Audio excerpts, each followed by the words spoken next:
Hello everyone, हम लोगों का प्रश्न है 51 का अभाज्य गुणनखंड क्या है। तो चलिए 51 का अभाज्य गुणनखंड निकालते हैं और देखते हैं कि इस 51 का अभाज्य गुणनखंड यानी कि प्राइम फैक्टर्स क्या होता है।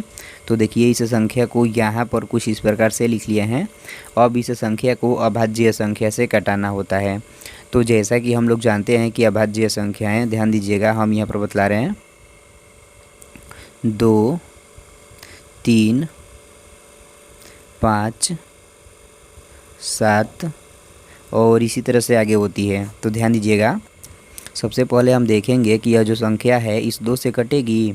तो इस 2 से कटने का नियम होता है, जिस संख्या के इकाई के अंक 0 या 2 या 4 या 6 या 8 रहता है तो वह संख्या 2 से कट जाती है।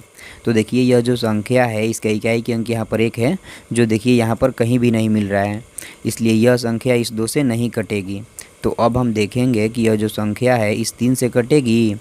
तो इस 3 से कटने का नियम होता है, ध्यान दीजिएगा, हम यहाँ पर बतला रहे हैं, जिस संख्या के अंकों का योग 3 से कट जाता है तो वह संख्या भी 3 से कट जाती है। तो चलिए इस संख्या के अंकों को जोड़ते हैं और देखते हैं 3 से कटता है। तो देखिए, इस 5 में इस 1 को जोड़ेंगे तो 6 होगा। तो 6 जो संख्या है वो 3 से कट जाती है, इसलिए यह भी संख्या इस 3 से कट जाएगी। तो चलिए इस संख्या को इस 3 से कटाते हैं। तो ध्यान दीजिएगा और हमारे साथ आप लोग यहाँ पर प्रॉपर कटाना सीखिएगा। देखिए, यहाँ पर पहले 5 है तो 5 से कम एक बार में 3 ले जाएंगे और इस 5 में से इस 1 के पास 2 हासिल चला जाएगा, तो यह 21 हो जाएगा। तो यह 21 इस 3 से 7 बार में कट जाएगा, क्योंकि 3 7 21 होता है।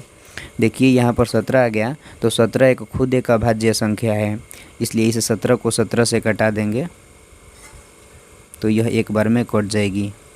अब कुछ इस प्रकार से यहाँ पर लिख लेंगे 51।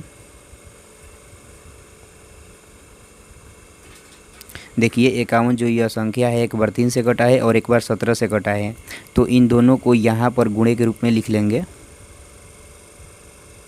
3 गुणे 17। तो दोस्तों जो यह आ गया ना 3 गुणे 17, यही इस 51 का अभाज्य गुणनखंड यानी कि प्राइम फैक्टर्स हो गया।